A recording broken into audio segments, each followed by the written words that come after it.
My name is Teresa Omart, and I'm the Sales and Marketing Director here at Terwilliger Plaza. And I see tons of familiar faces. So that's wonderful. Thank you for joining us. I want to remind everyone we do have a chat box.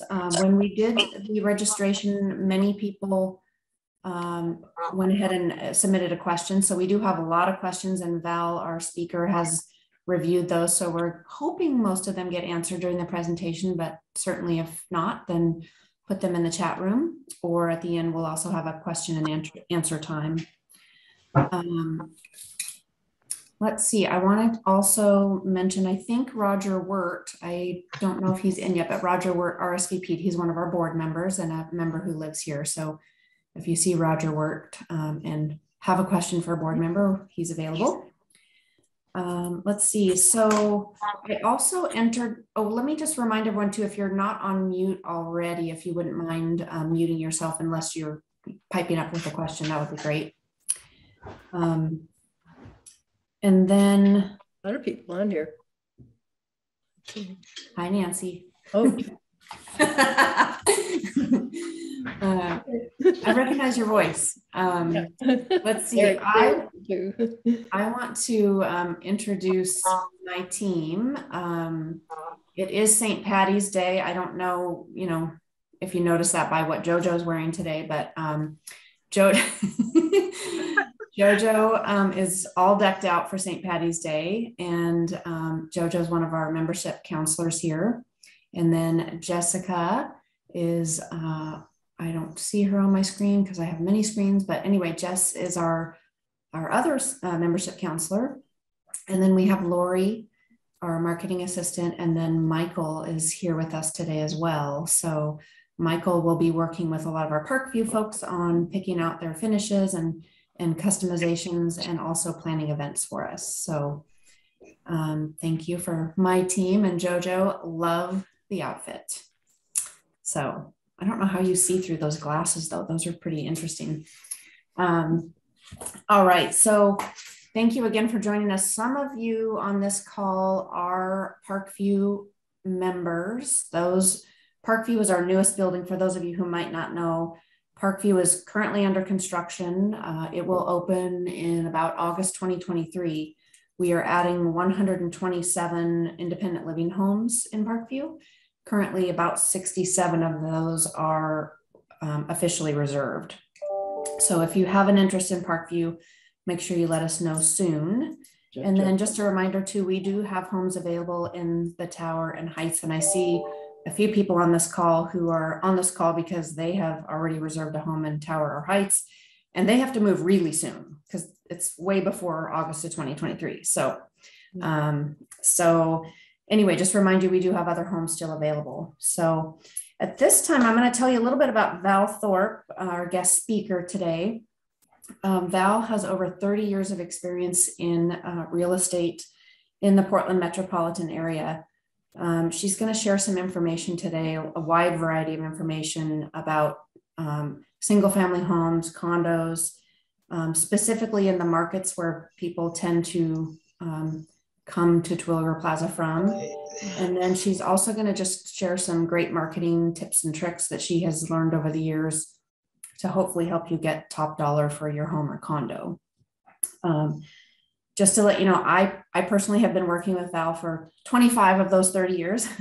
I think I bought my first house with Val in 1997 in North Portland, believe it or not. I'm sure, Val, you remember that, but it was before the Yellow Line Max was even on Interstate Avenue. Yep. So she is incredible. She's very hands-on. Just a few days ago, she was crawling under the house with a plumber on the crawl space, checking out a potential issue under the house. So just trust me, she is excellent. And if you do not have a relationship with a real estate agent at this point, please consider Val. I did put her contact information in the chat room. So, and I'll do that again towards the end. So with that, also just to let you know too, Val has built an incredible team here in Portland. I've worked with several members of her team as well. So you're in good hands if you choose to reach out to her. How do I get? Hi, Diane. Hi. Oh, I'm sorry. I'm going to mute myself. Thank you. All right, we'll go ahead and get started. I'll hand it over to Val and we'll get going. Where is the thing that gives me Wi-Fi? There we go. All right, Val. Great. Good morning, everyone. Thank you very much for this opportunity to speak with all of you. And thanks for taking time out of your day to sign up for this. I want to start off with the burning question that everyone has is what's going on in the market? Everyone loves to talk about real estate, right? I'm going to share my screen here in a second with a publication that we get on a monthly basis. So let me just put that up here and make sure everyone can see it. You're watching my show. I'm not watching your show. Why is it on? It's not your show. It's the Zoom from Terwilliger. Can everyone see this? Oh. Yes. I can see it, Val. Okay, I'm going to make it a little bigger, not just for you, but for myself. This publication comes out once a month. It compiles the statistics from the month before. So, and then it also has a synopsis of last year versus this year. So over on the right where you see my cursor, this is showing you what our inventory in Portland looks like. Now, keep in mind, this is condos, attached homes, single family, and it is the metro area that RMLS encompasses. So it's Clark County, Washington, Multnomah, and Clackamas counties. And this inventory over here on the right is where we're at currently. About mid-April, we'll have March statistics. This is a document that Teresa has, and she can email this to you if you like, or I can too. It shows 2020, 2021, and 2022 year-to-date. You can see that in January of 2020, we had quite a bit of inventory, more than we do now, 2.2 months. So what that means is that if nothing new came on the market today, it would take 2.25 months to sell everything that's currently on the market. So if you look at our stats for February, it would take less than a month for everything that's currently on the market to sell. Very, very low inventory. I have to say that I have never seen this low of inventory. I said the same thing last year, and I said the same thing a year before that. So we have unprecedentedly low inventory. That's great. You guys are all potentially sellers, correct? And that's the kind of market that you want to sell your property in, because that means high demand, low inventory. It's simple economics. Then let's scroll down a little bit, and this gives a synopsis of last year versus this year change in prices. And this is, again, this is lots of property types all averaged together. This is a very interesting part of the report. It shows, and if you're just going to want to look under these columns here. This is current month and year to date. And it breaks it down by area. So you have West Portland, Northwest Washington County, which is Washington County, anything north of Highway 26. You've got houses, this is single family and condos mixed together. And you can see the percent changes and market time for each area of Portland. In RMLS, we break down the areas into 3-digit codes. I'm going to scroll through this kind of quick because I want to show you something at the end. The closed sales. So this has 2018 all the way to 2022. And you can see you have the most number of closed sales in June and July, and that's because they went pending in these earlier months. But you still have a very strong market even into fall and winter. The one thing that COVID did is it didn't cause a quote unquote seasonal market. Things were selling January, February, March, April. It didn't matter what month you went on the market. Traditionally, spring has always been the best time to sell for the highest prices. But that's kind of gone out the window. So I know that was one question that people had sent Teresa is when's the best time to sell? Right now, I don't think it matters when you sell because the inventory is so low, which is kind of good. You don't have to try to time it. Believe me, trying to time the market is very difficult. Even a realtor doesn't know the best exact time to try to put a property on the market. Now let's go down here to the condos because this is, wait, let me just backtrack here. This median sales price. This gives a median sales price for all the areas that RMLS encompasses. And you can see most of the folks moving to Terwilliger Plaza are in the West Portland area. So the average, the median sales price is $579.5.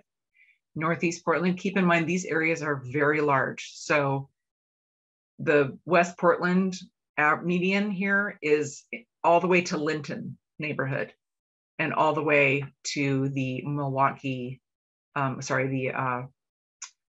Oswego line. So this would be steep. This would be Boone's Ferry Road right here. So it's a much smaller microcosm if you look at just downtown and the Pearl and Northwest. Same goes for Northeast. You've got the west part of Northeast and you've got the east part of Northeast. You've got the west part of Southeast and the east part of Southeast. But as a median price, these are really high medians. Now this one is interesting. And it's a little bit hard to differentiate the colors on this chart, but I want to speak specifically about the Pearl a little bit because the market in the Pearl kind of took a nosedive in 2020. But the good news is we're coming out of that. So things went down 15% in the Pearl since March of 2020. And that was really COVID related, protest related, and homelessness related. But we are getting through that. We are, the city's getting cleaned up. We're a big city. We have big city problems and those things are getting worked out. So know that if you have a property in the Pearl that things are on the mend, I think.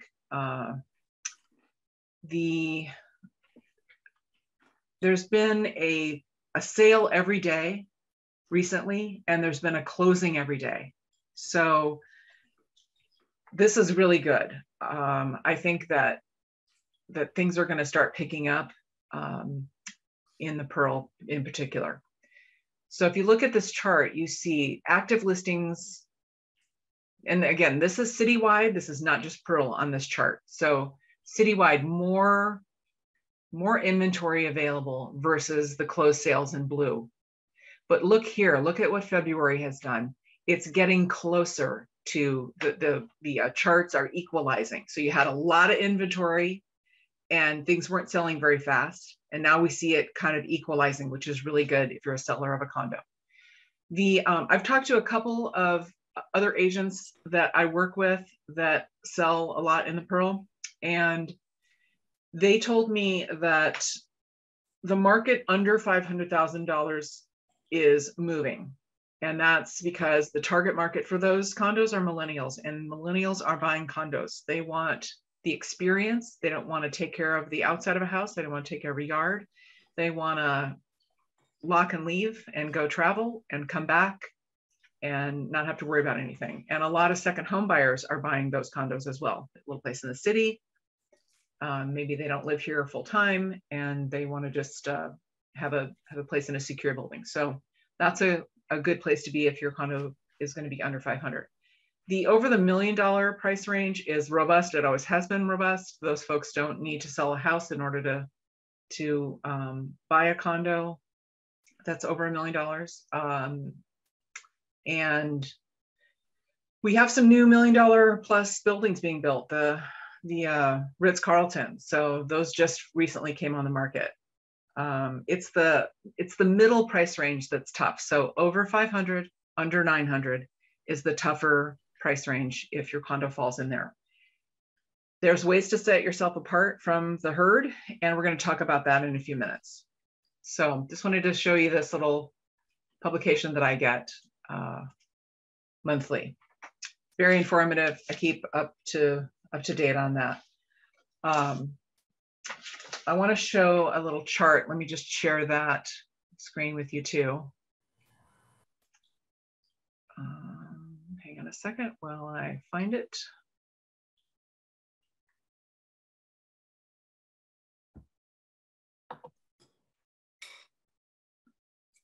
Well, I'm having a hard time finding it. Teresa, you there? I am. Help me figure out how to get to my desktop. Oh, I think if you escape and then. Oh, wait, I have them pulled up. Hold on. I think I have them. Here we go. Here we go. I'll share this. I did it. Okay. This is a summary taken from those statistics that I get access to. So this shows condos and attached homes for February, and it breaks it down a little bit more finite, where you have the inner Northeast, inner Southeast, and just West Portland.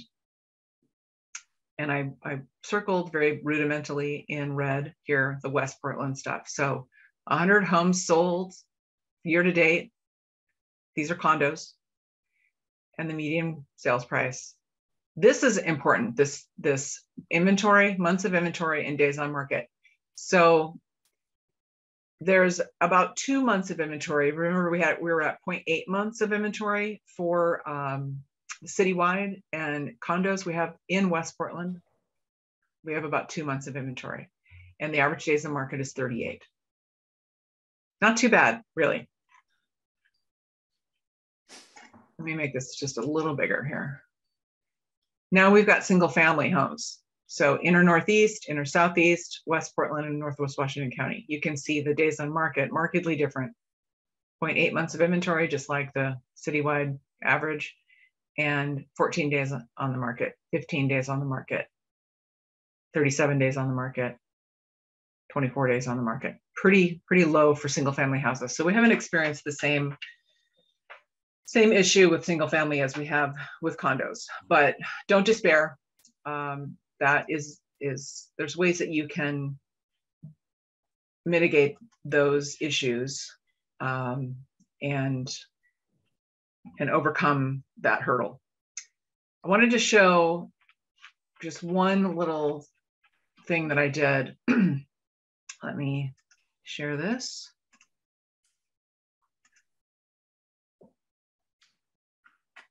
Can everyone see this? Can you see, did I do that?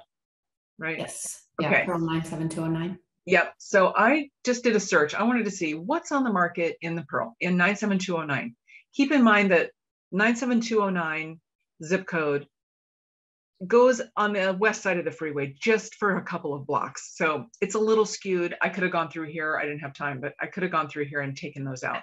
But I just want to show you, these are the 100 listings on the market. No parameters put in here. So I didn't restrict price or number of bedrooms or square footage or number of bathrooms. So you can see there's 100 listings on the market, anywhere from 169,000 to, to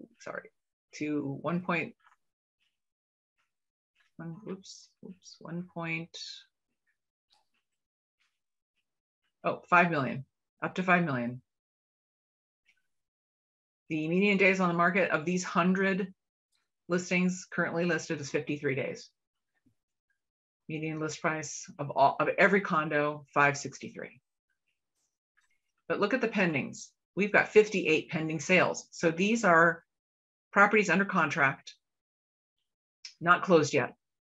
So we have 100 active listings and 58 more under contract. That's good. That's where we get that equalization. We're almost at 60 pending sales versus 100 on the market in just this one zip code. So we're getting a little more even. And then there were 577 solds in 1 year. So I went back January of 2021 to March 12th. That's great. That's a lot of condo sales. 577 of them. And I have this for every zip code. So I've got this for downtown. Let me just pull that up. I'll show you the difference between the downtown. The Pearl has 100 on the market. Let me find my Next one. I'm going to jump in there, Val, for a second. Please do. Terry asked about what the dates of the Hassan report are that you just showed, but I don't know if it was that first 7-page report you showed. So Terry, if you can clarify. I think it was it's year to date. It's January and February. So that's the 7-page report that you showed first. No, the first one, the market action, was February of 2022. Again, just 1 month. Yeah, that just came out because we're in mid-March. So I think about 3 days ago that came out. So mid-April we'll have March. The front page of that document has kind of a last year versus this year. Things in general went up about 15% last year. The prediction is that we're going to see about a 10% appreciation rate this year in 2022. It's going to be good. It's going to be a robust year. It's just not going to be quite as robust as last year. And that's really partly because of where we're getting at in the prices. So our median price range is pretty high for a metropolitan area of this size. If you compare us to Denver, Atlanta, Seattle, San Francisco, we don't have as much population and we don't have as much of a job base, but we have a very high median sales price. And that's because this is a desirable place to live. And so people are moving here from other areas. I got some stats from the Census Bureau. So it's 30 to 40% of people moving here are from states other than California. So we've had a big shift where our out-of-state buyers were mostly Californians. Well, that's changed.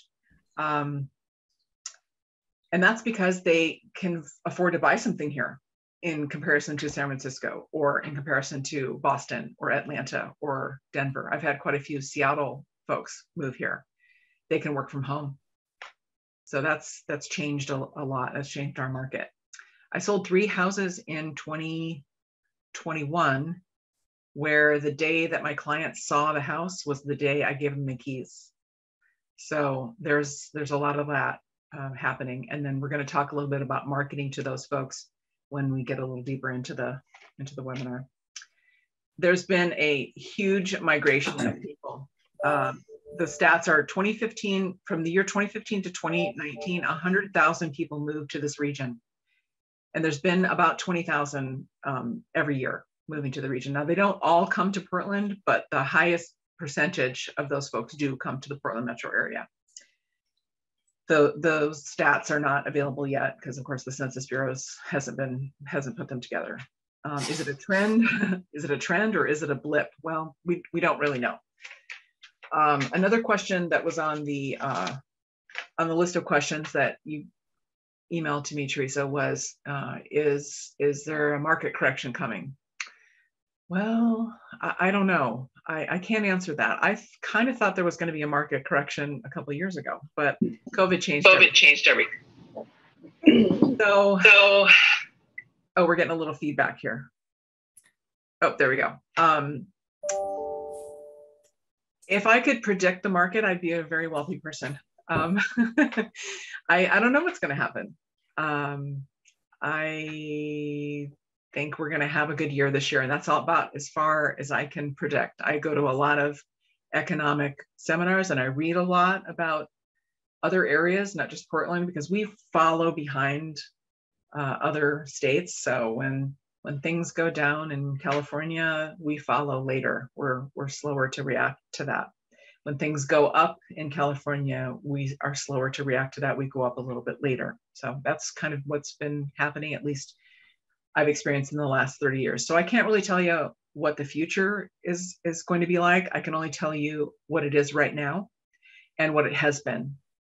So there's real estate always has cycles of ups and downs, just like the stock market does. And we are affected by what's going on in the stock market. We are affected by what's happening with the interest rates. So buyers that are purchasing your property may have less buying power if the interest rates go up.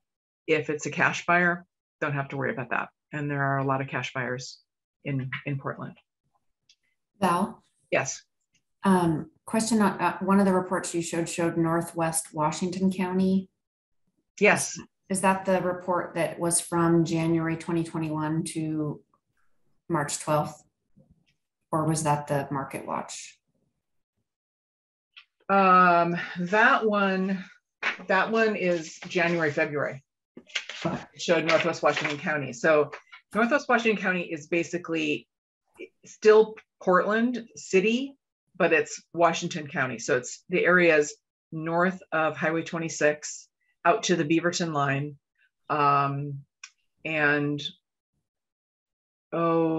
It's roughly just slightly west of Forest Heights, if you know where that is. So Cedar Hills, Bonnie Slope, Cedar Mill. Bethany, parts of Bethany. Yeah. Okay. I won't belabor the rest of those zip codes. I have that for 97210, 97204 and 205 and 97239.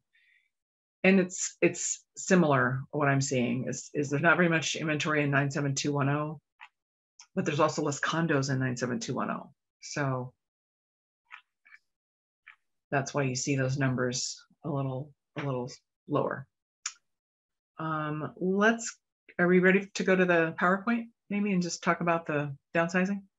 Yeah, that sounds great. Today we're going to talk about downsizing and about things to think about to get the most money for the least amount of cash out in order to get your house ready. So when I say house or home, I mean where you live, whether it's a condo, single family, townhome, attached, whatever property you're thinking of selling. So everyone wants to know, like, how do I start this? Well, you've already started because you're already thinking about it. So that's really the biggest hump to get over in this, is just to wrap your mind around, I'm going to do this. And that's how you start.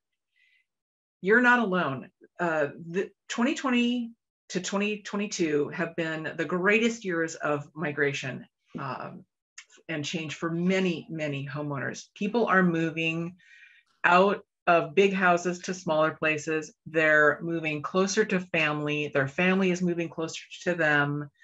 I've had a client sell a condo and their kids bought the condo and they moved into retirement. So that kind of stuff is happening. We just got to think out of the box because so many different lifestyle changes and locational changes have happened since COVID. So I call this the next step, and you might think of it as the first step, but you've already done the first step because you're already actively mentally thinking about doing this. And again, that really is the first step. Like, I'm going to do this. Your next step is to kind of assemble your team. Everyone has a team. You have to think about your friends and your family, and your realtor is part of your team. So you want to ask for help because this can be very, very overwhelming. It's not a simple process. Most people don't live in their homes like they need to look when they're on the market, myself included. I've been in my house for 22 years and I'm looking around my office right now going, oh my goodness, I would have to do so much stuff. And that kind of things, it overwhelms me too. So I always try to put myself in my seller's shoes and tell them that we're all kind of in this boat together. When I say ask for help, when you ask for help, you have to be a good receiver of help. People do want to help you. It's actually a lot more fun to help someone else get their house ready for the market than it is to think about me getting my own house ready for market. So be a good receiver, ask for help, but don't overwhelm yourself. So don't have too many people helping you at any one given time. If you've got a yard guy and you've got a painter and you've got your friend over helping you pack boxes and you've got one of your kids there to help you, that might be a little too many people. And then you also want to think about, there's lots of things that you can do yourself. And I'm very much a DIY person, like, no, I can do that. I can do that. I can do that. But if you say you're going to do everything yourself, that's how you are going to get overwhelmed, and then you're going to get stuck and you're not going to do anything. Delegate some of those tasks to other people. So yard work, washing the windows on the outside. Don't get on that ladder. Just pay somebody else to do that, and have them help you. I have a checklist that I give all of my sellers. It's just a very basic, general to-do list that has outside stuff if you have a home, a single family home, and inside stuff for everyone else. And then when I walk through my client's home, as most agents do, they will walk through and go, okay, I think you should do this, this, and this in addition to the things that are on the general list. So we customize it based on the house that we're looking at, or the condo we're looking at. Ask your realtor for a list of vendors. We all in the industry, we have tons of guys and gals that help us do things, that help our clients do things. And these are not folks that advertise in the yellow pages. They're people that are word of mouth, and that means a lot. So your general cleanup people, your yard cleanup people, your house cleaners, people that help you decluttering. Now, I know that there's a number of organizations that will help folks do estate sales and declutter and figure out where you want to take things to donate. Soft Landings is one of those companies. There's lots of other companies like that, and we can certainly get you a referral to folks like that. So lean on those people to help you. Now you're overwhelmed. It's very, very common to feel this way. So I would tell you, go slow and lean on your team. This is where you need to check in, and your team, your realtor, your family, your friends, they'll help you hold you accountable for things that you're doing. But set a goal. I'm a list maker, so I tend to make a list of like, okay, today I have to do this, this, this, this, this, this. And I get it out of my head and onto a piece of paper.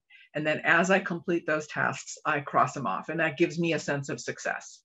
So make a list, go into each room and go, okay, I need to do this in this room. And then I go to another room and say, I need to do this in this room. Start slow and work one room at a time. That way you complete that room and it's done. If you have a 10-room house, you'll be done in 10 days if you do one room a day. Break it down like that. This can be emotionally and mentally difficult because we identify with stuff. I have a lot of stuff. I have stuff that has memories, and I associate that object with the memory. And I know that I'm going to have to pare down when I sell my house. And I help people do this all the time. So it's making some big decisions. Where are you going to get rid of that item? Are you going to take a picture of that item and keep it and donate it? Or are you going to give it to someone who also likes that? So I did that once. I downsized one time before I moved to this house, and I thought, oh, I can't part with that piece of art. But I knew a friend that loved that piece of art, and I gave that piece of art to my friend. And now I know that piece of art that I love, that I didn't have room for in my new house, is hanging in her house, and I can go visit it if I want to. So that's just one way to help psychologically disengage from stuff, basically. And again, just lean on the help of your friends and family. It's probably one of the hardest things to get your house ready is the stuff, getting rid of stuff. Because we don't want the house to look like this when you go on the market. So this is just a picture from the internet, not something from a listing of mine, but I see a lot of houses, and we don't live in our house like it needs to be when it's on the market. So again, you want your house not to look like this when it's on the market. Good agents know how to deliver bad news to sellers. So we'll come into your house and say, hey, we need to get everything up off the floor in this room. We need to put the hamper away. We need to make this is obviously an office, so let's make it look like an office. But let's also make it look like a bedroom, because I bet it is a bedroom. and you want people to visualize that it could be used as a bedroom. So this is staging with your own stuff, or hiring a stager and a home organizer to come help you make the house look how it's supposed to look, not necessarily how you're using it. And then again, going back to going room by room and making a list of everything that needs to change in that room. Now, if your house is vacant, this was another question. If your house is vacant, should you stage it, or what do you think about virtual staging? Well, again, I think it's property specific. I've had listings where it's my client is living in the house and I just come in and I move their stuff around and I stage their house. And then they're like, oh my gosh, could you come to my new house and set my new house up because I love this? Well, sure, we could do that. Stagers do this too. So say it's vacant. Should you stage it? Depends on the house, depends on where it is, and also depends on the price. I've had beautiful, big, ginormous houses that I've listed that have ornate trim and woodwork, beautiful cove ceilings, and the house speaks for itself. It didn't really need to be staged. And I've had 70s tract ranches that were pretty boring, but had nice space. And we staged it for about $3,500, also depending on the square footage. And it sold like that because it really showcased what you can do with the space and took the focus away from the room necessarily, just what you can do with the room, but not the fact that it has chocolate brown trim from the 1970s house. So again, it's going to be property specific. And I would recommend that you lean on your realtor for the recommendation of, should I stage it or should I not stage it? Staging can be very expensive depending on how many rooms you do and how the size of your home, or it can be fairly inexpensive.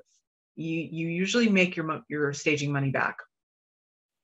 And so it, again, depends on the house. Val? Yes. Since you're talking about staging, we did have the question about virtual staging versus real staging. Yeah. So there's different folks that do regular staging. There's different folks that do virtual staging. I have virtually staged a listing, and that was last year. It was the first time I ever did it. And it was my client really could not afford to stage the property, but I wanted to still showcase what you could do in that space. And again, this goes back to what buyers are doing now is they're looking online for their purchase. And that's how they're screening what properties they're going to go look at. So virtual staging can be very good and it can be very cheesy. So you want to be cognizant of how much you're paying for that staging. Is it, I guess you could do a dry run and see what it looks like. Definitely try to get some examples of their work before you choose to do that. The professional photographs are taken, and then the virtual stager uses the professional photographs to insert their furniture. The problem with virtual staging is that the buyer sees the property online. Sometimes they pay attention to the fact that it's virtually staged, and sometimes they don't. And then they walk through the door. Well, you're not going to fool anyone about the staging when they walk through the door of the house or the condo and there's nothing in there. So really, when the rubber meets the road, it's when they come to look at your property. Are they going to have the same feeling as they do when they saw the pictures of it? A lot of times clients of mine go, oh, this doesn't look anything like the photos. We don't like that either. So, or this looks way better than the photos. Spending a little extra money, having a really good photographer is really important. So I think again, that question about should I virtually stage it or should I stage it with furniture is dependent on where the property is and the price point for that matter. If you're in that higher price point, in the middle price point of a condo, and you have a vacant condo, it might make sense to spend a little money on staging and maybe not spend money on paint, do the money for the staging. so that a buyer can visualize how they're going to set up your condo with their stuff. And there's also too much staging. I know people have seen that, where you go in and there's just stuff everywhere. Every room is loaded with stuff. That's also not how people live. So you want to pick and choose your stager. So the next step, once your agent has seen your house and they've kind of given you the to-do list and you're working on your to-do list, your agent is going to do the market analysis. And this takes a little bit of time. Most agents don't whip out a market analysis in 2 hours. They're going to really scrutinize and crunch the numbers. We have access to a lot of information. So when I do a market analysis, I spend hours thinking about, okay, this property, I look at what has sold in the last year. I look at what has sold in the last 6 months. I look at what is on the market now. I look at what is under contract, so pending sales. I often call the agents on the pending sales. I want to get as much information as they can give me without breaching confidentiality about where they've landed in price, because those pending sales are going to be the most current comparables for an analysis. And although they haven't closed yet and things could change in that transaction, those are going to be the most recent sales. So they're the best comparables. Whereas we think of the solds as old news.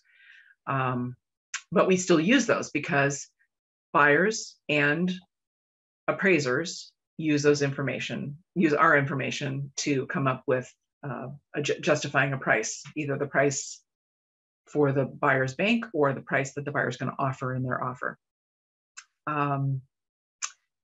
So getting a market analysis now before you are actually ready to sell is good, because you want to get a snapshot in time of what's your property worth right now. It's fairly easy for your realtor to update those comparables when you get a little bit closer, but know now what's going on. So get your analysis, sit down with your realtor and go through the comparables, see their work. I like to show my clients my work. This is how I do an analysis. And I send my clients all of the actives that a buyer that might come look at their property would also, that a buyer would also go look at, in addition if they were going to come and look at their house. So what's your competition in the marketplace? What's under contract? I show them all of the listings that are in that area, so you can scroll through and look at the photos and compare them. My sellers like to compare their house to what they're seeing on the market now and what they're seeing as pending. And then I synthesize that into an easier to read analysis, but I also do a summary. So this is why I chose these comparables. I cast my net wide, and then I kind of narrow it down to where I think you should price your property if you're going to put it on now, and then update it later. This is your time to really ask your realtor all the things that you should do to your house and really take to heart in comparing your property to other properties. Everyone thinks that their houses or their home is worth more than it is, myself included. So I've been a seller, and I know when I think of my own home, I think it's the most fantastic place, and why shouldn't a buyer give me hundreds of thousands of dollars? But you have to be realistic, because we're going to talk about this in a minute, that the price that you set is the most critical part of this whole project. So when I do a market analysis, you have to think about pricing, because like I said, it's the most important part of the whole shebang, is where you price your property at. There were a lot of questions about remodeling and repairs. I typically do not recommend large-scale remodeling to sellers. One, it's expensive, and two, you're choosing something for someone else that you haven't never met. So I rarely recommend a remodel. Repairs, yes. And should you have a pre-sale inspection? And then should you sell as is? So we're going to talk about all 4 of these. 5. Pricing. Buyers are searching in a drop-down menu. So if you have gone to other websites like Redfin or Zillow or Realtor.com, you'll see where you put in your price range. And realtors do it too in RMLS. So you want to think, you're a seller, you want to think like a buyer. Take your seller hat off and put your buyer hat on. What's going on in the marketplace is things are typically selling for over list price. So I need to search as a buyer. I need to search a little bit lower than my top price range because I may have to offer my max in order to get this property. So be cognizant of that. I tend to be a conservative pricer, not because I want to undersell or underprice a house, but because I know this. I know this about buyers. And I want to price a property in the median of the comparables and let the market bid it up. Make it attractive to buyers and get it into the middle of those drop-down menus that buyers are searching in. Even if the market is good like it is, you never want to overprice your house. It's kind of the kiss of death. You don't want to be out there too high. And then in 30 days, you still haven't got any nibbles on it. And then you have to reduce it. The statistics for that is that you'll end up getting less money than if you priced it right to begin with. So listen to your agent. Your agent knows what is happening in the marketplace. You will not leave money on the table because this market will not allow you to leave any money on the table. A buyer is going to see, oh, this is a really good deal. I want this house or I want this condo, and I'm going to offer X dollars over in order to get it. Should you remodel? And typically I'm going to say no, because unless you have an open wall like this picture here on the right, you're making some cosmetic changes for a buyer that you don't know. Paint, cleaning, decluttering, yes. If you had a wall in your house like this, I would say, let's get some sheetrock on that and put some paint on there. In the background, you see some wallpaper. I would say, take your wallpaper off.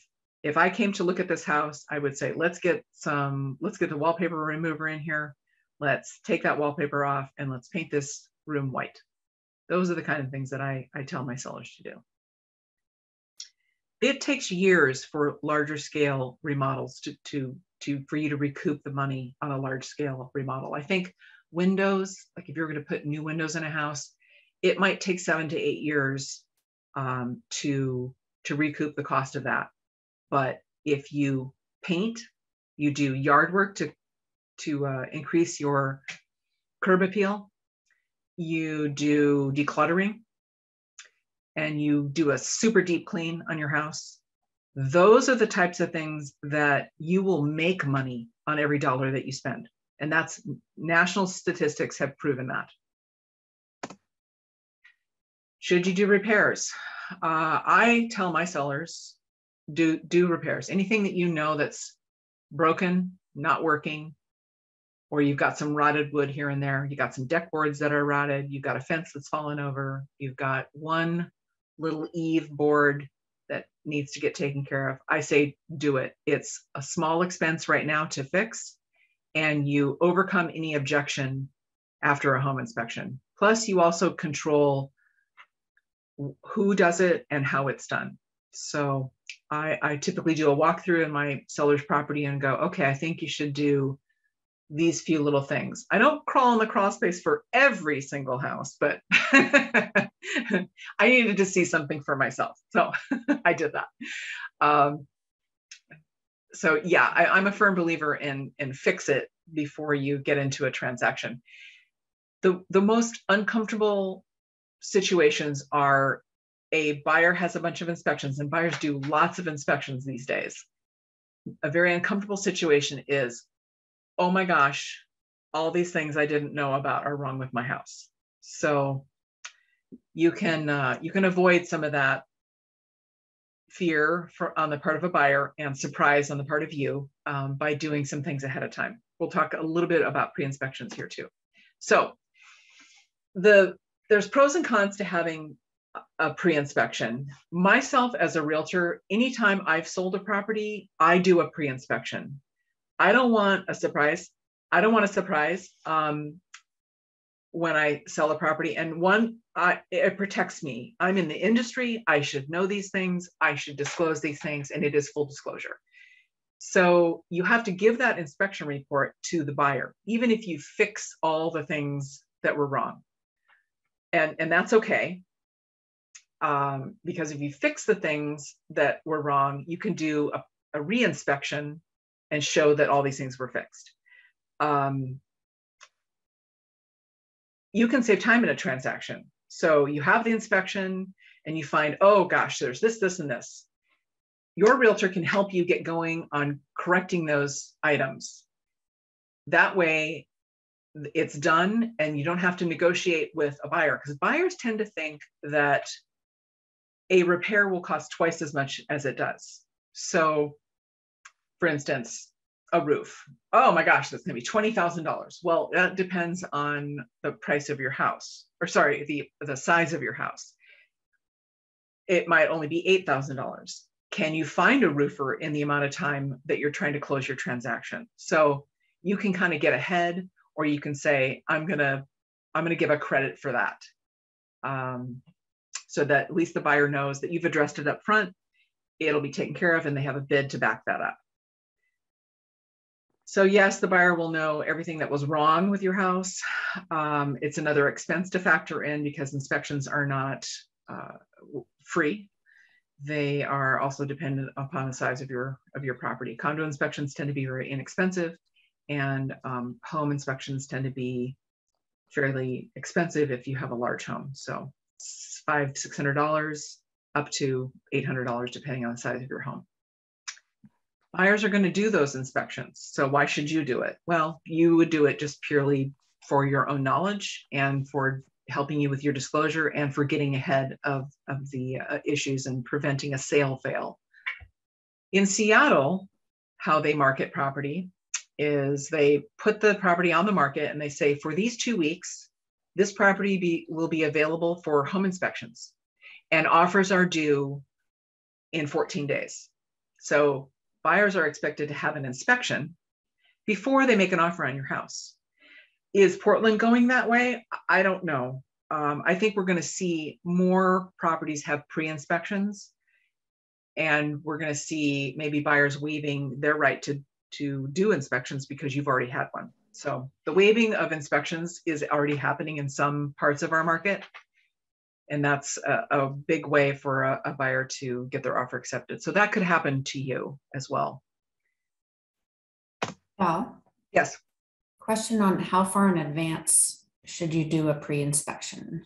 Well, I would say as soon as you can, because you have to give that inspection to a buyer. Let me just go back to this other slide. You have to give that inspection to a buyer, and if you find some big things, it'll give you time to get those fixed. But you have to give that inspection for the next 3 years. So if you have a professional inspection now and you're not going to sell for 2 years, you still have to give that inspection to the buyer. If you've had an inspection done in the last 3 years, you give that inspection report to your buyer. Okay, does that answer that? I guess as soon as possible, so you can get on fixing things, because it is taking longer to get contractors to come to your property. Everybody is busy, and it's if you want to get 3 bids before you do something, then you really do need to get on it. I'm kind of a firm believer in pre-inspections. Not all of my sellers want to do it because they don't want to spend that money, and I get it. And a buyer might still elect to have their own inspection, and that's okay. My inspector is great, so I don't think that he's going to miss finding something. So that's my 2 cents. Okay, should I sell as is? Take it or leave it. I don't want to do anything. Most sellers don't want to do any repairs, and most buyers want the seller to do all the repairs. And so what happens in reality in our marketplace is something in between. The buyer has an inspection and they ask the seller to do some of the repairs. Buyers are concerned with large ticket items: sewers, roofs, foundations, plumbing, electrical, heating and air conditioning. So the major systems of the house. Most buyers nowadays are not asking the seller to do small things like, oh, fix the element on the stove, or replace a broken outlet.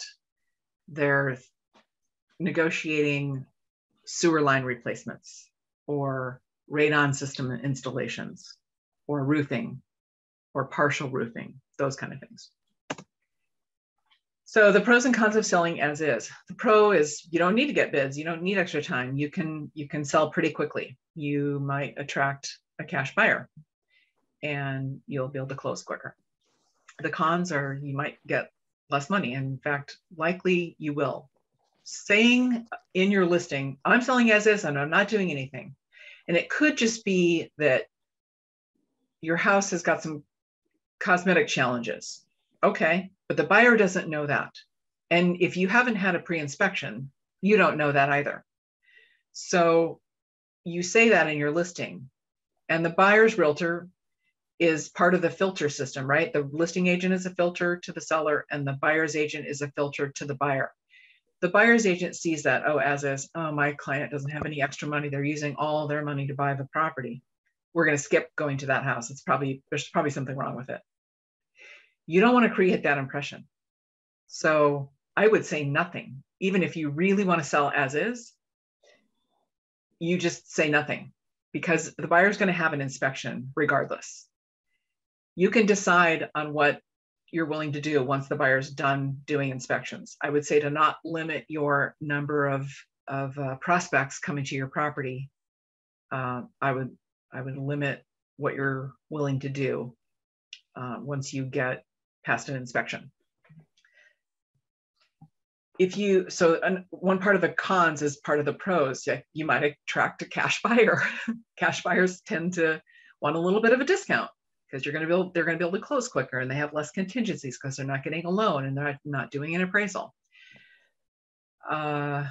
You might get a buyer that truly says they're going to buy the property as is, and the only true buyer buying a property as is if they say they're going to waive their inspection.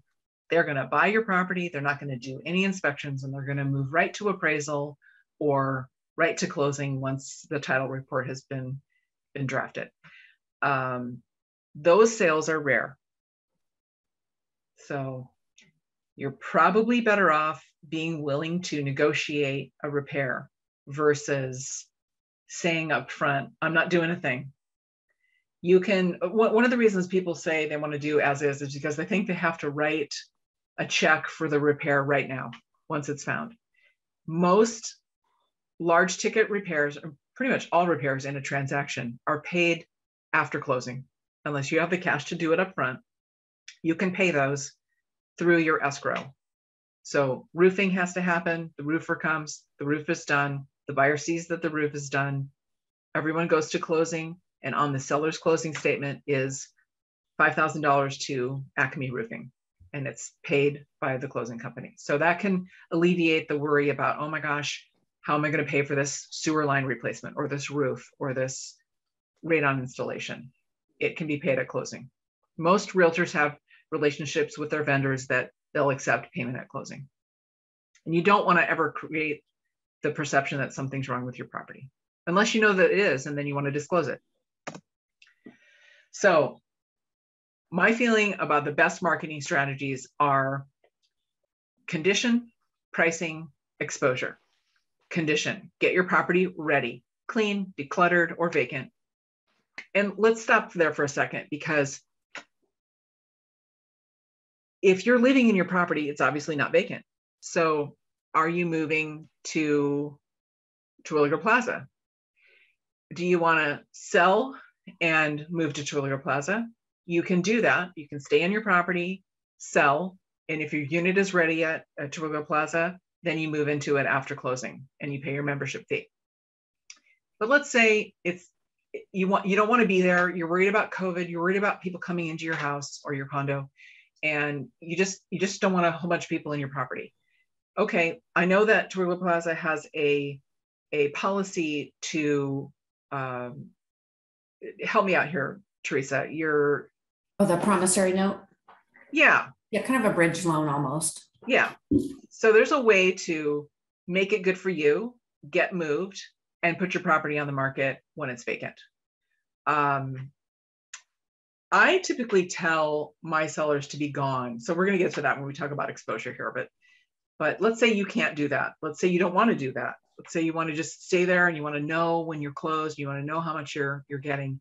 Most buyers in our marketplace will allow you to stay in your property after closing. You'll have all your money from the closing and you negotiate what's called a rent back. And a lot of times it's free. Not always, but it's better than moving twice. And that was a question. It's like, oh my gosh, how am I going to do this? Will I have to move twice?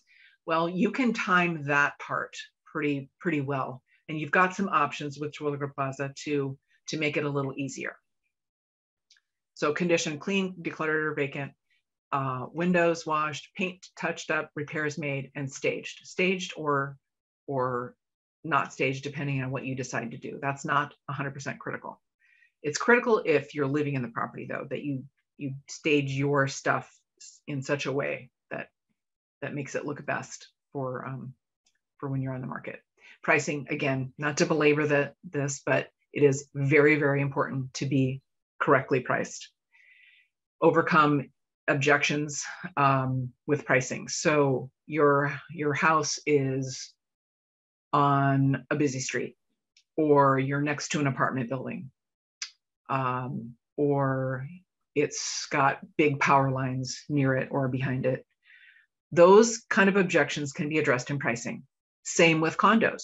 Say your location of your condo is on a lower floor, or you look into a courtyard versus a view of the West Hills. There's ways to set you apart from the other condos in your building by pricing. Pricing cures all. It's just a famous saying that we have in real estate. Listen to your realtor again. Listen to your realtor. Your realtor's going to know kind of where they think you should be priced. When I put a property on the market, I typically put my house on midweek, Tuesday, Wednesday, Thursday. One of those days, I try to go on the market, and I allow 5 to 7 days before my seller will review any offers. This exposes your property to the market. It makes your property be accessible to a buyer to look at twice and think about this purchase. This rapid market that we're in, where you got to go, you have 10 minutes to think about the house, they're going to review offers tonight at 5. That's a lot of pressure for a buyer making a $500,000 decision. So I try to slow it down a little bit, make it fair for a buyer and fair for other realtors, and expose your property to the most number of buyers before you would just take the first offer. Sometimes the first offer is not the best offer.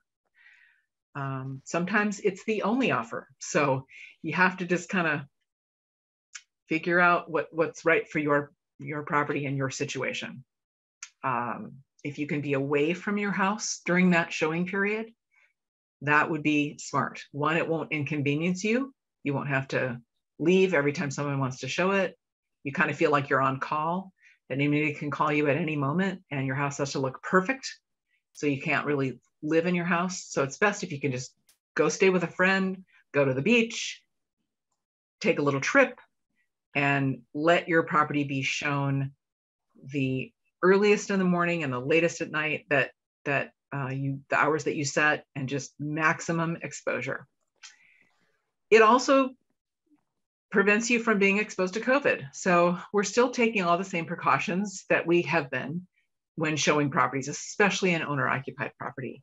We're wearing our masks, we're being very careful. We have sanitation stations set up with booties, hand sanitizer, and really everyone's been very respectful of sellers and when going into people's houses. So, and then realtors are not going to expose themselves either. So if their client is sick, they're not showing their client property. So they're not going to come to your house and they're not feeling good.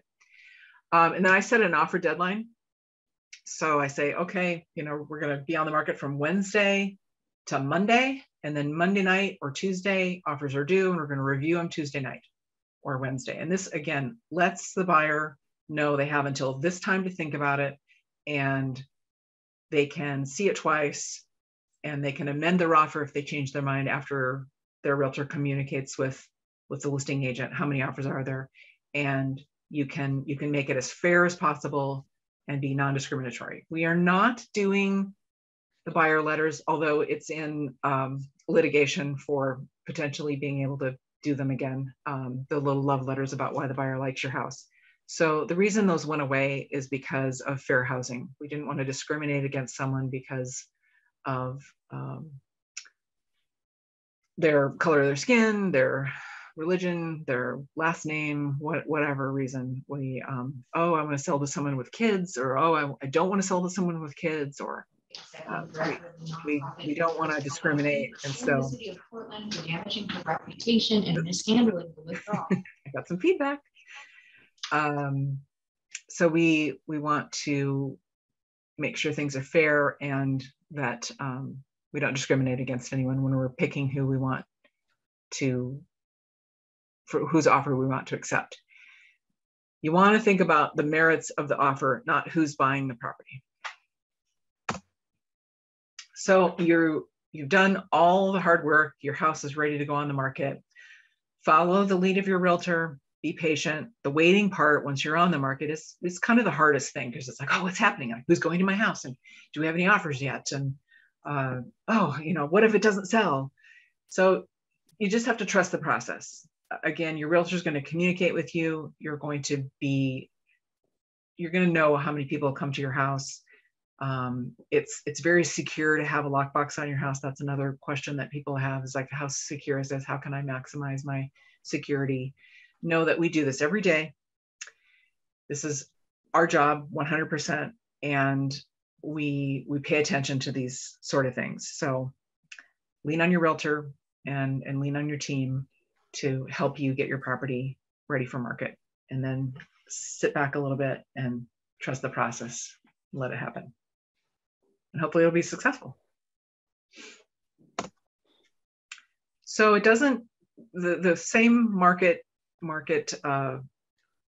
conditions and the same, well, I guess I shouldn't say same market conditions, because the condo conditions are a little bit different than single family housing, but these things I've just gone over really apply to no matter what your property is. A little bungalow, are you in a townhome, are you in a condo? If you follow these rules, these parameters, you should have success. You should be able to get good offers in your timeline for moving. Start early. If you can start early and do a little bit at a time, it'll just make it a little less stressful. So do you want to open it up to some particular questions, Teresa? Yeah, thank you, Val. I will. We have several, and I know we're running a little bit over, so I'll try to get to ones that apply to the greater majority, and then if there's some specific ones, I may tap Val for a one-on-one answer. But let's see. One of them is, how do you choose a realtor? Well, I would lean on referrals.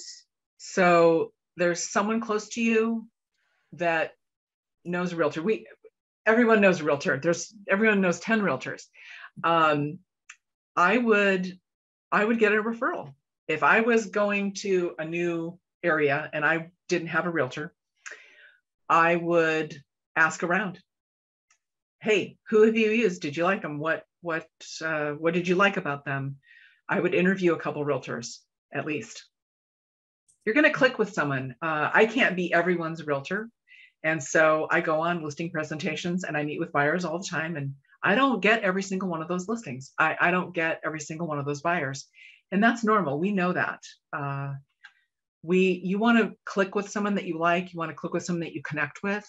You're going to be talking to that person a lot, and that person's going to be involved in your life. Especially for me as a listing agent, I'm in people's settings, intimate settings. I know what the house looked like the first time I came through there. I know what they've done. I know who their grandkids are. I know their dog. You want to pick someone that you trust and that you feel good about, and someone who's got the tools available to you and gives you good advice. So that's what I would say for that. Thanks, Val. Yeah, I would add to that too, just someone who's going to be upfront and honest with you, because I think there are realtors out there that'll just kind of, oh yeah, you want that price, or oh yeah, that sounds good. But that's one thing I've appreciated about Val over the years is she's like, no, that's not, or you really need to fix this. I will tell you what I think. Which is good. Yeah. How do values from Redfin and Zillow and others online sources compare to what you typically find when you do your market analysis? That's a great question. Everybody looks at those, right? I look at them for my own property. Those are computer algorithms. They are not people. So they're taking information from public websites, from public sources. So the tax assessor's office, from RMLS, they take it from our Realtor Multiple Listing Service. They average all the sales together. So they compare your condo to something. If your condo's in the Pearl, they'll compare it to another condo in Forest Heights. It's trending, it's computer trending. It's not specific to the location of your property. In a single family home, oftentimes the school district that your house is in can really affect your value. So I'm just going to use an example of Prescott Street. Northeast Prescott Street is a dividing line between Alameda School and Vernon School. And the price difference is marked, but they're only a block apart. So those are the kind of things that this computer algorithm doesn't take into effect. Or into account. It's going to be more area specific and neighborhood specific and district specific. So the Redfin and Zillow and Realtor.com algorithms are usually not right. They give really wide spreads, 450 to 563. Well, I can do that too, but what price should you price it at? So it's kind of a gauge. I would tell you to look at that as a gauge. The second your property goes on the market, all of those algorithms go to the list price. Does that mean it's worth that? Not until it's been exposed to the market. So hopefully that answers your question. They're wrong. I know, but I really, really love what Zillow says about my house right now, Val. So yeah, you totally just burst my bubble there. Sorry, I'm so sorry. It could sell for that. Yeah, it could. So going back to kind of, you said about setting a date for receiving offers. What if there are no offers between, say, Wednesday and Monday? Is there a downside to not setting a date when the contracts will be reviewed? Can you refuse an offer if someone meets the asking price? You can refuse an offer that meets your asking price. And that's a discussion that you want to have with your realtor, because it's going to depend on how your realtor conducts their business. Contractually, you would be obligated to pay a commission, but most listing agents don't do that. We're not going to force you to sell your house if you aren't happy with it. I have had that happen where I set an offer deadline on my listing and we didn't get anything. Like, oh, okay, awkward situation. I take that I take that offer deadline out and we just wing it. It doesn't change anything. It just says, oh, okay, that's gone. That little offer deadline's gone. And then all of a sudden I got an offer. Like, oh, okay, great. Buyers don't want to be in competition with other buyers, but the reality is that's what's happening. So then as a listing agent, what I did in that situation is I called everyone who had shown that property prior to getting the offer. And I said, hey, I've got an offer on this house. I know you showed it to your client. Do you have any interest? And like, oh, yeah, actually we did, but we didn't really want to get it involved in a feeding frenzy. Like, well, I have one other offer. You think you might want to, your buyer might want to throw their hat in the ring, and I was able to drum up a couple of offers. So I'm doing my job for my seller by doing that. And you can't really control what a buyer is going to do. You can only control how you react to what a buyer does, right? That's the only control we have is how we react to something. So that's what I did in that situation. Sometimes it can discourage people from writing offers. I tend to think that, all buyers know that there's multiple offers happening on things. Some agents don't set an offer deadline until they get an offer. So then they allow the buyer who wrote the offer to set the deadline for when their offer expires. That's the deadline for other agents to write an offer and submit it by. So you can do it that way too. Interesting. Couple questions on commissions. Who pays the commission, buyer or seller, and percent of commission for agents? Someone said, I thought it was always 7%, but I have recently heard of buyers selling a home for $1 million and the realtor was asking 5%. I've not heard of agents taking other percentages. So commission is not set. We can't fix commissions. It's whatever you negotiate, whatever your realtor charges and negotiates with you. So does the buyer or the seller pay the commission? Well, I'm going to answer that with yes, the buyer and the seller pay the commission. The commission has traditionally come out of the seller's proceeds.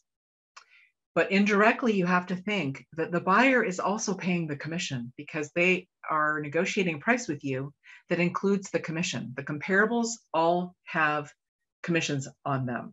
And you can ask your agent to, again, show your work, and you can see the listings and they show what the buyer agent commission is. So you don't really know what the commission was, but you know what the part that was paid to the buyer agent was. And you can make an inference of what you think the commission was. Know that all of those listings that are on the market have a commission on them, anywhere from 0 to a certain percentage. There's some new construction builders right now that are not paying any commission. The market is so good for new construction that if the buyer wants it, then the buyer has to pay the buyer's realtor, or they have to somehow negotiate something. So there's no price fixing on commissions. When I started real estate, the industry standard was 7%, and then that split between the buyer and the seller's agents. Then it went quickly to 6%, and now it's anywhere from 5 to 6% that I'm experiencing. And then there's different splits. So some agents are splitting that fee equally with the buyer's agents, and some agents are not splitting that equally with the buyer's agents. There's a trend, there's talk of buyers paying their own commission, their own agent's commission, and sellers paying their agent's commission. I have mixed feelings about that, because at these prices, the buyers are paying the commission. And if they have to use all their money to buy a property and pay their own realtor outside of that transaction, or outside of the price of that transaction, it's going to make the chasm that already exists between rich and poor and between homeowner and renter even greater. So I'm not a fan of that. I think it's a factor of what's going on in the marketplace. And my experience has been that when the prices go down, the commissions go down. And when the prices go up, the commissions go down. So higher price points tend to have lower commission rates because it's relative, right? You have a $1.5 million property versus a $300,000 property, and you're charging the same percentage. But I do a lot more expensive marketing on the higher priced houses. It just costs more. Everything that you do on a higher priced property costs more than there's a base amount that you pay on everything as a realtor. I say, well, what don't you want me to do for a discount commission? I don't do discount commissions. I'm not a discount realtor. I'm 100% on everything. I go all out, and I do the same price of photography on even a lower priced listing. So I think you can't afford in this marketplace to go the discount way. Sorry, working from home, and there goes my dog. Sorry. I knew they would come today, my landscaper. Oh, sorry, hang on a second, I'll stop that. Hey, come here. You can tell Val's a dog and cat lover. You can't tell that she's a cat lover, but she does love animals. So for those of you who have animals, if you work with her, you will love that about her. While we're waiting for Val to come back, I will let everyone know we will send out the first document that she reviewed that she gets on a monthly basis. I have that from Val, so I'll send that out. And there she is. She's back. Hi. Oh, sorry about that. So we have this question actually comes from someone who lives in Delaware, but given some of our historic neighborhoods here, maybe would apply here, maybe not as historic, but they live in a very unique historic neighborhood where the houses are 150 to 200 years old. Every house is very different on the inside, although they are brick row houses that look the same from the outside. How do you do comparables in a community like that? Well, I do factor in cosmetics and updates inside. So you only need really one other comparable to help set a price. That's one other really similar comparable to help set a price. Otherwise, it's kind of a guesstimate, but you could use the same analogy for a condo here. You've got a 700 or 800 square foot condo and similar styles of finishes. You want to look at when did those sell. So there's an appreciation percentage from when those sold to when you're going on the market, right? So you can do a little adjusting. If realtors only used the comparables that are in the same building or in the same bank of row houses, the prices would never go up. So you have to use, your best comparables are ones that are in the same neighborhood or same building or same row. But then you want to think about what else similar has sold elsewhere. Not too far away, because appraisers want to see stuff within a 1 mile radius. So I'm guessing that in Delaware, there's probably another bank of row homes or similar size homes, similar attached homes that your agent could use for a comparable. And also look to those pending sales and look to the actives. Actives just help gauge where you should be with your competition. Pending and sold really show where you think you're going to sell at. So I'm guessing that there's probably another property that has sold that's not in that same bank of row houses that your agent can use for pricing. We don't use price per square foot to price something. That is a way to compare your property to another property, unless it's new construction. So new construction, that's how they use that to price. They know the cost of the land, they know the cost to building it per square foot, and then they know what appreciation or what money they want to make, basically, and then they come up with the price, regardless of what else is sold. So know that new construction is going up $10,000 a month. Wow. Yeah. I think we've got time for maybe 1 or 2 more questions, and then I mean, people are, if Val, I don't know what your schedule is. No, I'm are fine. welcome to hang on, but it's all really, really good information. So let's see, Culpepper, I see your hand up. Oh. No? No hand up? Okay, fine. Oh goodness, let's see. Houses are going sold without even a sign going up in front. Is that common? That happened in my neighborhood just the other day. Yeah, that is.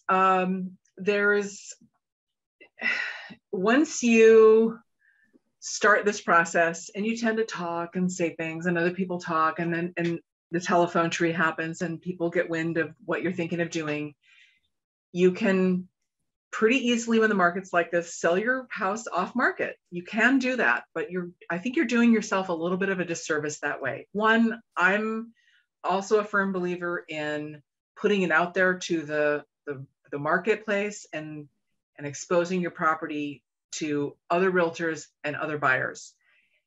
That's where you're going to get the most money. Can you have an easy sale where nobody comes in your house but one person? Yep, you can do that too. If that's absolutely right for you, great. I've had some properties sell where I listed the property. My client called me and said, my neighbor wants to buy the property. Well, I guess I should say I didn't list it. I listed it as a one-party listing because my seller called me and said, hey, I want to sell my house to my neighbors. And if it doesn't work out, then I'll go on the open market. So we did that. I got them what I thought was market value though. So you have to think about, you're doing the buyer a favor in this market. So you should be getting market value, and the buyer is the one that's winning by not being in competition with anyone else. So again, that's a case-by-case basis. The buyer doesn't have to compete with anyone else, and they know that they're going to take your offer. Yeah, I don't know. I'm a member of the multiple listing, and I abide by, if I list something, I put it on the open market and give my fellow agents fair access to it, which is good for my seller. I always have to think, what is good for my seller? But we have to take direction from our seller. So if our seller wants to do that, that's up to them. But obviously you're going to talk to them about the pros and cons. Yes, absolutely. Yeah. All right. So one last question that's kind of maybe a two-part one. I have an old Octopus gas furnace, which still works for me, but is it a must to replace? There was also another question, Val. Somebody has an old oil tank buried in their yard that they believe was filled with sand. Oh, so right. I do remember that. Yeah, those two-part questions. Let me do the oil one first. The oil one will scare buyers. So you want to go ahead and spearhead taking care of that. If you think it's filled and it was done a long time ago, it's probably not certified. It's probably not on the DEQ website. There is a website to check to see if your oil tank was properly decommissioned. And I can get that link to Teresa so she could get it out to you. And there's also a website for if someone took the time and effort and spent a little bit of money, that they certified their tank that wasn't leaking. But that's rarer. What's more common is that the tank was decommissioned a long time ago and there's no documentation for it. So what you can do is you can call a DEQ certified operator and have them come out. They'll do a test of the soil. They'll probably dig down to the top of the tank to verify that it is full of sand. They'll basically take on the decommissioning. They'll take on the responsibility for the decommissioning. You think it was filled with sand, so probably someone did the decommissioning. Did they do soil samples? I don't know, but what's expected on the marketplace now is soil samples and a certification of that tank. That's not as expensive as them decommissioning it right now. And there's lots of environmental companies in Portland that do that kind of work. Say you have an oil tank and you've converted to gas and you've never done anything with that tank. I see that all the time too. Spearhead that as well. Get that dealt with, because that will be dealt with during a transaction. Make sure the tank's empty, get it decommissioned. That's a huge unknown environmental factor for a buyer. And I'm very much a proponent of dealing with that ahead of time. Oil tanks can be very problematic. The old gas furnace, let's talk about that. That will also scare a buyer. Back to my comments about buyers always think things cost twice as much. So you have an octopus furnace, which means you have round ducting. New furnaces don't have round ducting, so there's going to have to be a little retrofit. That old gas furnace probably working just fine, but it's probably 50% efficient. Buyers are very conscious of energy, how much you're paying to heat and light your house. If you're in Portland, you have to do what's called a home energy score, and you'll get a pretty low score if you have an old octopus furnace. Let's say that the buyer tries to negotiate a new furnace from you in the transaction because you have a very old furnace, and you can't find a furnace installer to do it in your closing date time frame. So I would tell you, get a bid now, find someone, figure out how much it costs to do it now, and either start that process or say that you're going to do it as part of the sale.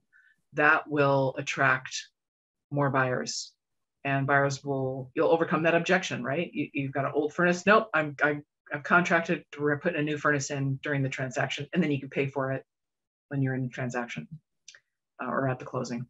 So I would say to do that, or credit some money for that. That's great. Thank you, Val. As you can see, every time I talk with Val or listen to Val, it's like, oh my God, how does she know all this stuff? But it's from 30 years of doing this. So thank you very, very much, Val. I really appreciate it. Definitely anyone on the call, if you want to reach out to me and ask me one-on-one questions about my experience with Val, or you want me to refer you to anyone who's worked with her, I'm happy to do that.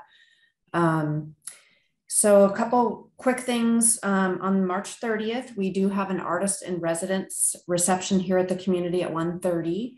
We have 9 members who currently live here at Terwilliger Plaza who will be displaying their art and talking about their art. So it's going to be really fun. Let us know if you'd like to attend that. We do have limited parking here and limited space in the auditorium. So call or email one of us if you want to attend that. And then mark your calendar for May 19th. We'll have another Zoom presentation like this. It will be all about our health services here at Terwilliger Plaza. Everything from transitions of care to in-home care to our assisted living, and how does all that work? And, you know, when do you go to assisted living? Do you go to assisted living? All those questions. We get questions like those over and over. So we're going to do a presentation with our entire health services team. So we will have a recording of this. Probably, it usually takes 3 or 4 days to get the final copy. And then I'll get an email out with Val's slides, which also have her contact information as well. So that is it for today. Again, thank you so much, Val. Thank you, everyone. Thank you, Jojo O'Leary, Bauman. Happy St. Patrick's Day. And we'll see you all in the next Zoom.